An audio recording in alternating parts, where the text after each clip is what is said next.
তো বন্ধুরা আবার শিখা সরকার চলে আসলাম নতুন বন্ধুদের অনেক প্রশ্নের উত্তর নিয়ে।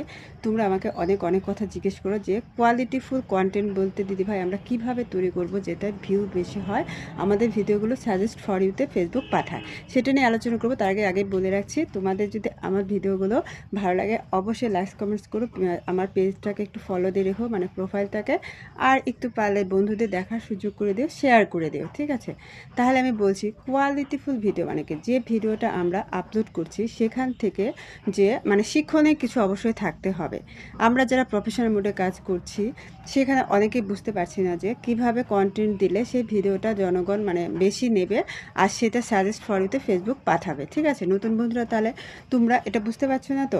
আর সেটা জানার জন্য অবশ্যই তোমাকে বেশি বেশি করে অন্যের ভিডিও দেখতে হবে। সেখানে যে ভিডিওগুলো আছে সেখান থেকে প্রত্যেকটা ভিডিও মন দিয়ে দেখার পরে কিছু কিছু পার্ট মানে কিছু কিছু অংশ তোমাকে নিতে হবে, নিয়ে তোমাকে সেখান থেকে মনের থেকে একটা সুন্দর কোয়ালিটি দিয়ে একটা ভিডিও আপলোড করতে হবে।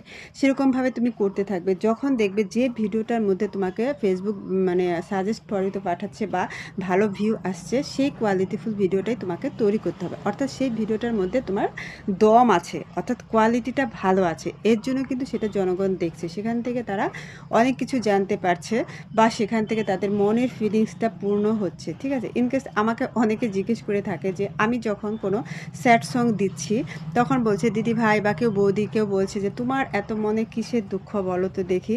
অ্যাকচুয়ালি কিন্তু সেটা নয়, তার মানে আমার অ্যাক্টিংটা ঠিক আছে, আমার ভিডিওটা কোয়ালিটিফুল আছে, অর্থাৎ তারা মানে ভাবছে যে আমি সত্যিকারই খুব দুঃখী।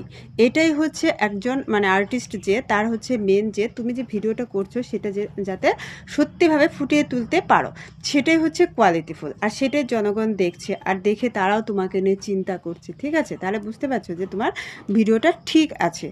এইভাবে তোমরা কাজ করতে থাকবে। আর টাইমলাইনে আসা যে ভিডিওগুলো দেখছো তার সাথে সাথে যে বক্সে থাকা যে ফর ইউতে চলছে যে ভিডিওগুলো, সেই ভিডিওগুলো তো অবশ্যই অবশ্যই ফলো করবে। আর সেখান থেকে দেখে যে ভিডিওগুলো দেখবে যে বেশি চলছে ফর ইউতে, সেখান থেকে নিয়ে কনসেপ্ট নিয়ে তোমার নিজের মতো করে একটা ভিডিও আপলোড করে দাও। আমার কথা তোমরা শোনো, দেখবে নতুন বন্ধুরা তোমাদের ভিডিওগুলো আস্তে আস্তে ধীরে ধীরে ভিউ বাড়তে থাকবে। একবারে তো কখনোই হবে না, চেষ্টা চালিয়ে যেতে হবে।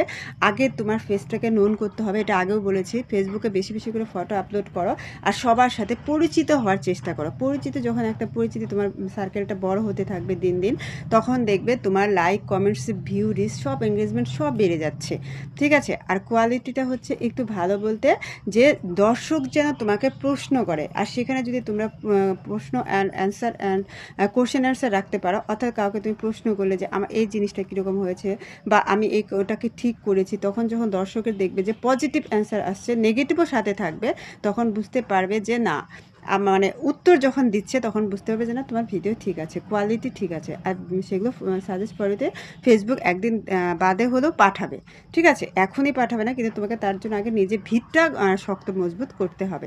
এইভাবে ছাড়তে থাকো। আশা করি এই টিপসটা ফলো করলে তোমরা অবশ্যই সফলতা পাবে, ভালোবাসা পাবে। একদম চিন্তা করো না। আর বেশি বেশি করে ভিডিও দেখবে। আমার ভিডিওগুলো যদি ভালো লাগে অবশ্যই অবশ্যই লাইক কমেন্টস করো, আর একটু বন্ধুদেরকে দেখার সুযোগ করে দিও। Tata, bye bye. আবার নেক্সট ভিডিও নিয়ে চলে আসবো। বাই।